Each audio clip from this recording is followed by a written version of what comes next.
आप लोगों ने कल सुना, जब कन्हैया का जन्म हुआ कारागृह में, तो वसुदेव जी ने कन्हैया को टोकरे में रखा और सबसे पहले कहाँ गए?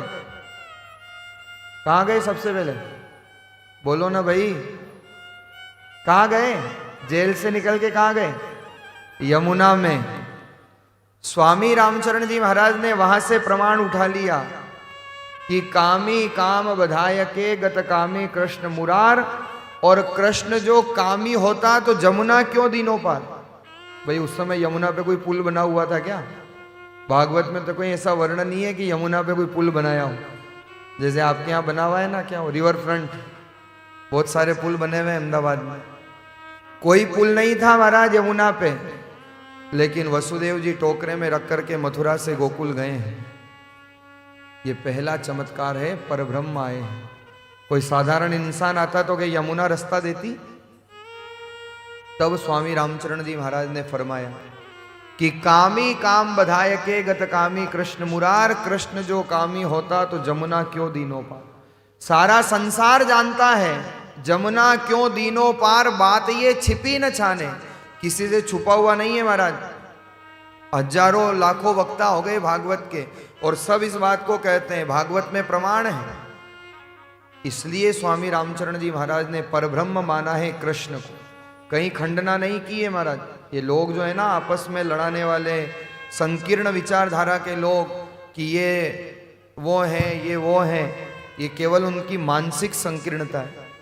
अन्यथा जिनको मान रहे हो उन्होंने क्या फरमाया है, ये वाणी जी उठा करके पढ़ लो, सोच लो। श्री महाराज ने अद्भुत चिंतन दिया है। यमुना वसुदेव जी को रास्ता प्रदान करती है। जैसे ही कन्हैया ने प्रवेश किया, आज यमुना के आनंद आयो, ब्रह्म स्वयं चली आयो।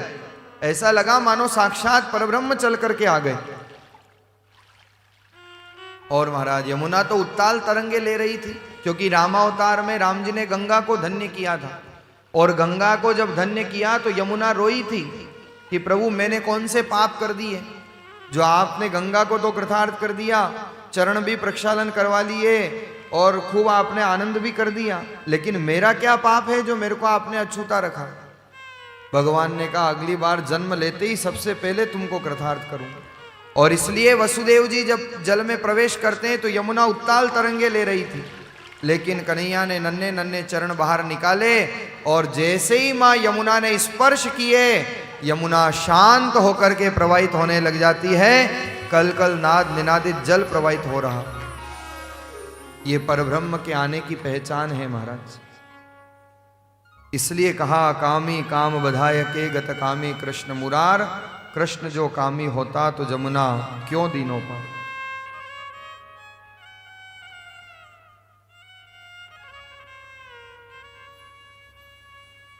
तो भगवान इस धरती पर पधारे और स्वयं परब्रह्म धरती पर आज अवतार लेकर के आए महाराज। स्वामी रामचरण जी महाराज ने इसका प्रमाण दिया है।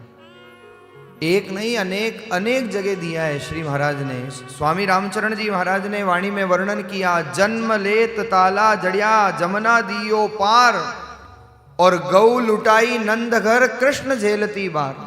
ये भी वाणी जी का शब्द है। कई जगह श्री महाराज ने प्रमाण दिए। कौन है नंद? सर्वान जनान नंदयति इति नंद, जो सबको आनंदित करे उनका नाम है बाबा नंद। कौन है मां यशोदा? यशः ददाति इति यशोदा, जो सबको यश प्रदान करे उनका नाम है यशोदा। तो महाराज जो सबको यश प्रदान करे वो यशोदा, जो सबको आनंद प्रदान करे वो है बाबा नंद। सुखदेव जी महाराज वर्णन करते हैं कि कन्हैया के अवतार का जो आनंद थे ये केवल धरती पे नहीं महाराज, पूरे त्रैलोक्य में गूंजता है। और भगवान कृष्ण के अवतार का नंद महोत्सव बाबा नंद के आंगन में जब मनाया जाने लगा, बधाई लेने वालों के तांते लगे हुए हैं, भीड़ लगी हुई है, सबके मुख पर एक ही बात आ रही है, वाह बाबा बुढ़ापे में बेटा हुआ है, बधाई हो बधाई हो बधाई हो।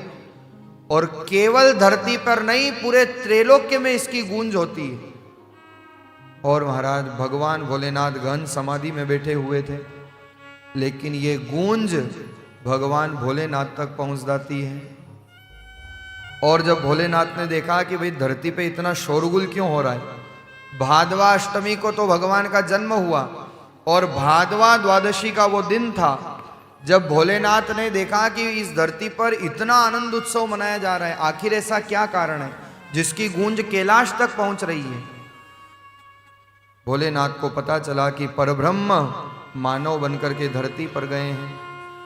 अब जब पता चला तो भोलेनाथ स्वयं को कहाँ रोक सकते थे महाराज। भोलेनाथ ने भी अपना डमरू उठाया, जोगी का वेश धारण किया और भोलेनाथ निकल पड़ते हैं। गुजराती में बड़े सुंदर भाव हैं महाराज। आइए, आज गुजरात के आराध्य देव को याद किया है तो एक गुजराती में बड़ा सुंदर भाव आनंद लीजिए। भगवान भोलेनाथ को जब पता चला कि कन्हैया धरती पर आए हैं तो भोलेनाथ क्या करते हैं, भगवान भोलेनाथ ने त्रिशूल उठाया, डमरू उठाया और प्रसन्न होकर के भगवान डमरू बजाने लगते हैं, नाद उद्घोष करने लगते हैं। और